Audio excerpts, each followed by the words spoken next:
எங்க அவங்க தம்பி இருக்காரு. திட்டம் மிக மிக சிறப்பான திட்டம்.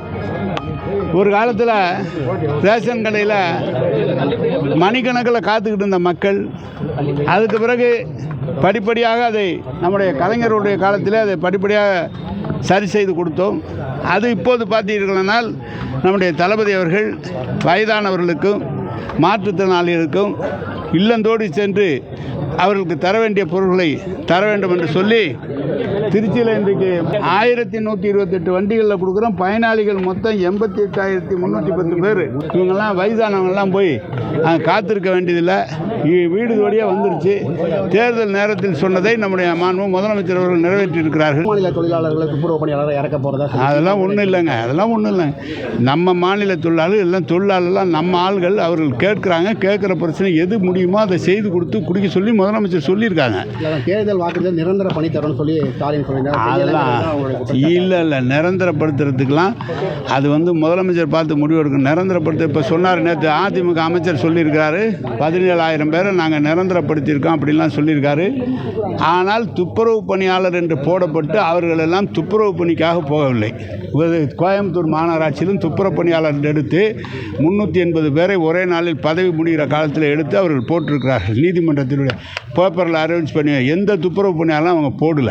சுதந்திர தினத்தன்றைக்கு கொடியேற்ற விட மாட்டோம் எங்களோட போராட்டத்தை. ஏங்க அதெல்லாம் ஒன்றும் இல்லைங்க, அதெல்லாம் ஒன்றும் இல்லை. நான் தான் சொன்னேன், நீங்கள் துறை அமைச்சரே போகல. நீங்கள் 4 தடவை நான் போயிட்டு வந்துட்டேன், பேசியிருக்கேன். அமைச்சர் அறநிலைத்துறை அமைச்சரும் பேசியிருக்காரு, கமிஷனர் செக்ரட்டரி பேசிகிட்டு இருக்கோம், எல்லா இடத்துலையும் பேசியிருக்கோம். முதலமைச்சர் செயலாளர்லாம் அதில் கவனமாக இருந்து பேசிட்டு தான் இருக்கோம். தனியார் மருத்துவமனைகளை துப்புரவு செய்கிறவங்கலாம் வேலைக்கு எடுக்கிறாங்க எங்களை விட்டுட்டுங்கிற மாதிரி. அதெல்லாம் ஒன்றுமே செய்யலை. உங்கள்கிட்ட நான் சொல்கிறேங்களுங்க, இது வரைக்கும் அப்படி எந்த ஒரு இடத்துலையும் யாரையும் நாங்கள் எடுக்கல. ஏங்க அவர் சொல்லியிருக்காரு, நாங்கள் தான் நேரடியாக நான் இருந்த என்ன நம்ப மாட்டியா, நான் 4 நாள் அங்கே தான் இருக்கேன் சொல்கிறாங்க அவங்க. நான் அவங்கள பற்றி குற்றச்சாட்டை விரும்பல. நான் கலந்துக்கிட்டு இருக்கேன். முதலமைச்சர் எங்களுக்கு தீர்க்க சொல்லியிருக்காரு, பேசிட்டு இருக்கேன். வேற பேச்சு பேசுங்க, அடுத்த பேச்சு. தொடர்ந்து தேர்தல் நெருங்கி ஒரு நிலையில் இப்போ ஏகப்பட்ட திட்டம் இப்போ தான் அறிமுகப்படுத்தி எல்லாத்தையும் மக்களுக்கு செயல்படுத்தணும்னு சொல்லி எதிர்க்கட்சி குற்றச்சாட்டுங்க. இப்போ நானும் செஞ்சோமே, அதுக்கு ஒரு பாராட்டு நீங்கள் சொல்லுங்கள். நீங்கள் ஏங்க 4 வருஷம் இல்லாமல் இப்போ செய்கிறாங்க எப்படிங்க? நிதி நிலைமை தேர்தல் நேரத்தில் 520 வாக்குறுதி கொடுத்துருந்தா தேர்தல் நிதி நிலைமைக்கு ஏற்ப தான் ஒன்றா செயல்படுத்த முடியும். ஒரே நாளில் எப்படி செயல்படுத்த முடியும்? எந்த அரசாங்கத்தில் செயல்படுத்த முடியும்? நம்ம எத்தனை சதவீதம் வாக்குறுதி நிறைவேற்றிருக்கோம் சார்? கிட்டத்தட்ட தலைவர் சொன்ன வாக்குறுதிகள் காட்டி சொல்லாத வாக்குறுதிகள் நிறைய நிறைவேற்றியிருக்கிறோம். அதிலெல்லாம் ஒன்றும் இல்லை. அவங்க ஏதாவது சொல்லுவாங்க, எதிர்கட்சி தேர்தல் வந்ததுனால குறை சொல்கிறாங்க. இன்னும் 8 மாதம் இருக்குது ஆட்சிக்கு. எல்லா திட்டங்களையும் சொல்கிற நேரத்தில் செஞ்சால் ஏன் எவ்வளோ லேட்டாக செய்கிறாங்களா? செய்யலன்னு சொன்னா அது எப்படி செய்யறோம்ல?